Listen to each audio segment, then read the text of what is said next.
Monsieur le Premier ministre, le respect réciproque que nous portons me conduit à vous dire avec franchise et gravité, à jouer avec le feu dans une sorte de jeu de rôle avec le FN, la République risque de se brûler.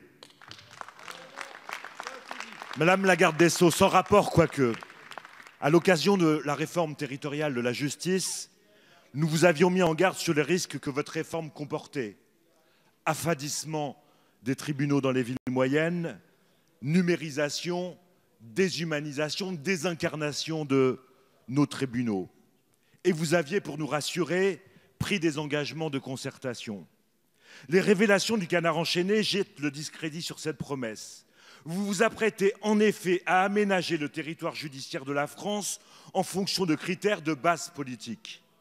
Les ficelles de l'ancien monde au service d'une réforme qui vise à faire des économies, à Moulins chez Dufrègne, à Lisieux chez Leclerc, à Dieppe chez Jumel et ailleurs encore, bref, chez tous ceux qui ne marchent pas au pas.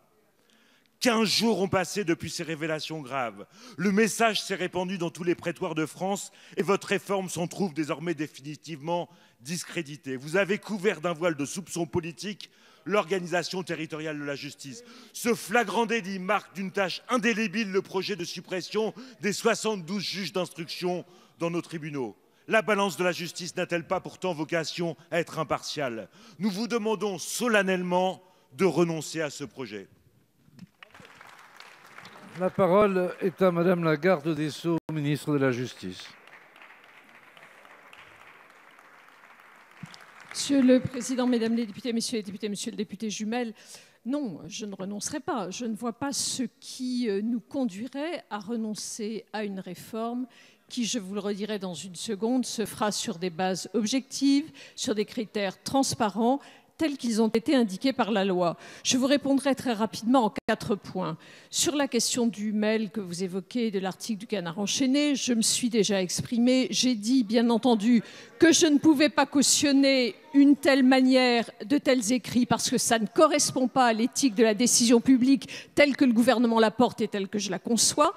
Sur la question de la carte judiciaire, telle que vous cherchez à la revivifier par les propos que vous tenez, je redis ici clairement, monsieur le député, il n'y a pas de carte judiciaire.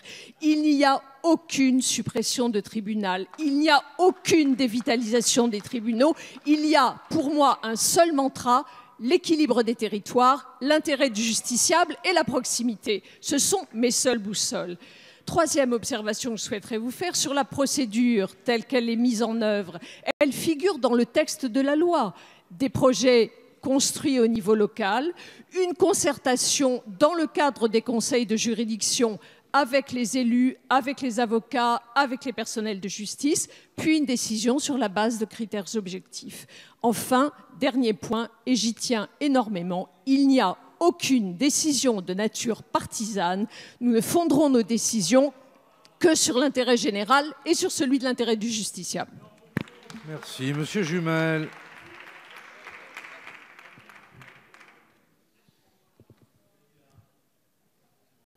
Nous vérifierons dans le détail de la mise en œuvre si la parole est tenue. Madame la garde des Sceaux, d'une certaine manière, vous êtes la garante du texte fondamental. Soit vous décidez de garantir la République présente partout ou pour tous, soit vous décidez d'arracher les sceaux posés sur la Constitution par votre illustre prédécesseur, Michel Debré, et à ce moment-là, c'est un blasphème.